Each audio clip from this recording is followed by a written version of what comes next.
दोस्तों नमस्कार, आप देख रहे हैं राष्ट्र न्यूज़ और मैं हूं रमेश गर्ग। कांग्रेस नेता मणिशंकर अय्यर आए तो थे जयपुर लिटरेचर फेस्टिवल में भाग लेने, लेकिन उनके एक विवादित बयान से एक बार फिर वे चर्चा में आ गए हैं। इस बार उन्होंने क्या कुछ बोला है, सबसे पहले हम आपको उनके इस बयान से रूबरू करवा देते हैं। वे कह रहे हैं कि मोदी सरकार में पाकिस्तान से बात करने की हिम्मत नहीं है।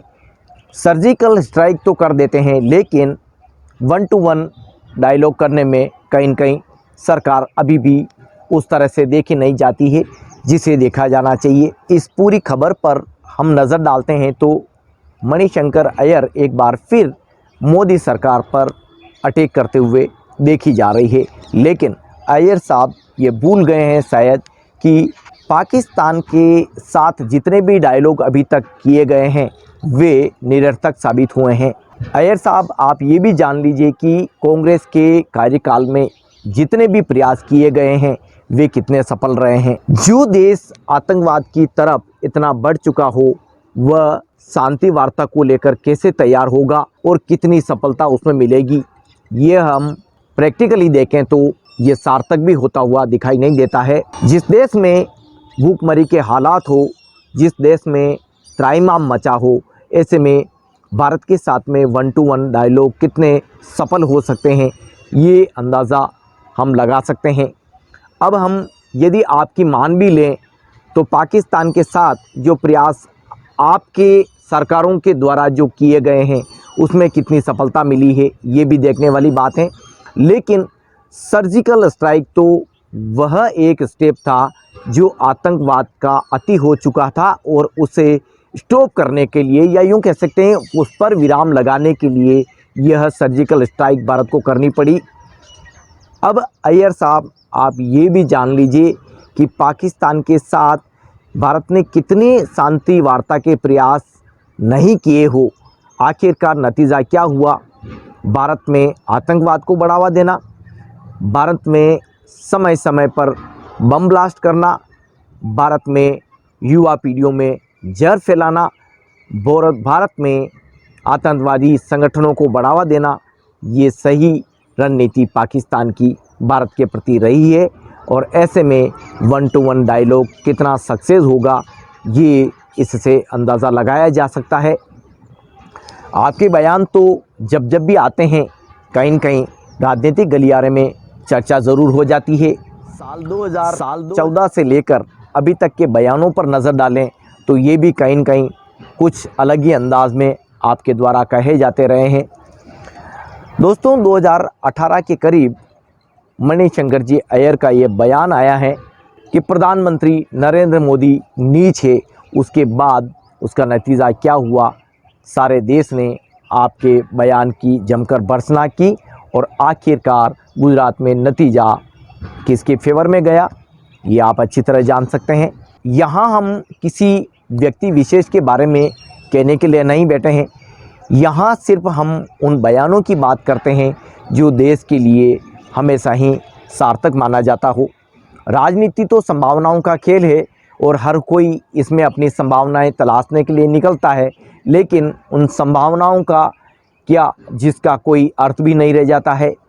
अय्यर साहब, आपको ये भी जान लेना चाहिए कि पाकिस्तान के द्वारा 3 दिन पहले जो प्रेस वार्ता की गई उसमें ये साफ साफ कहा गया कि पिछले दिनों जो भी लोग मारे गए हैं वे भारत के ही कुछ लोगों के द्वारा रचा गया षड्यंत्र हैं।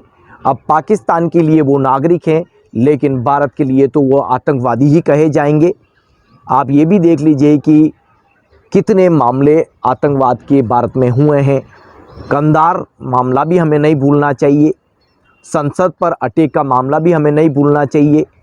जितने मामले कहा जाए उतना ही कम होगा।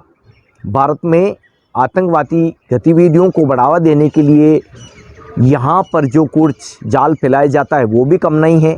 सारांश के तौर पर यही कहना चाहिए कि जब भी राजनीतिक गलियारे में किसी को बयानबाजी करनी है तो बहुत सोच समझकर, वरना इसका अर्थ का अनर्थ भी हो सकता है। जैसा कि आज एक बार फिर अय्यर साहब के इस बयान को लेकर भी कहा जा रहा है। सोशल मीडिया प्लेटफॉर्म पर यही डिस्कस लगातार की जा रही है कि अय्यर साहब जब भी कुछ बोलते हैं ऐसा कह देते हैं कि राजनीतिक गलियारे में उनके बयान की जमकर चर्चा होती है, उनके बयान की जमकर चर्चा होती है और इसका लाभ बीजेपी को मिल जाता है। यानी कि वर्तमान हालात में जो कांग्रेस की छवि है उसे सुधारना है, उसे बढ़ाना है, तो इस तरह के बयानों पर लगाम लगानी होगी। अब आप ये भी जान लीजिए कि सर्जिकल स्ट्राइक तो भारत कर सकता है और 1 to 1 डायलॉग क्यों नहीं करेगा। भारत तो हमेशा ही एक शांति चाहता है और शांति वार्ता को लेकर आगे बढ़ा है और इसी को लेकर भारत की रणनीति रही है। लेकिन पड़ोसी देश पाकिस्तान भी तो इस बात पर अड़िग रहे, इस बात पर सोचे और इस बात पर 2 कदम अमल तो करे, तभी तो शांति वार्ता भी करना ठीक होगा। वरना ये कैसे संभव कि एक तरफ आप आतंकवादी गतिविधियों को बढ़ावा दे रहे हैं और दूसरी तरफ आप शांति वार्ता की बात कर रहे हैं। आप उदाहरण के तौर पे परवेज मुशर्रफ की भारत यात्रा को ही देख लीजिए, क्या हुआ उस यात्रा का। बस आए, मेहमान नवाजी हुई और उसके बाद में वह बात वहीं की वहीं धरी रह गई। नतीजा यही हुआ कि भारत को उसका हर्जाना भुगतना पड़ा।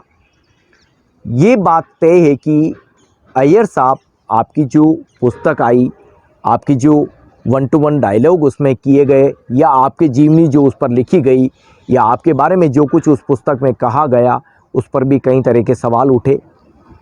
जयपुर लिटरेचर फेस्टिवल एक दूसरे की बात कहने का ज़रिया है और यहाँ पर अपने बातों को रखा जाना चाहिए, न कि राजनीतिक प्लेटफॉर्म को लेकर इस तरह के डायलॉग यहाँ दिए जाने चाहिए या इस तरह की बातें कही जानी चाहिए। देश के हित में ही बात करना ठीक होगा।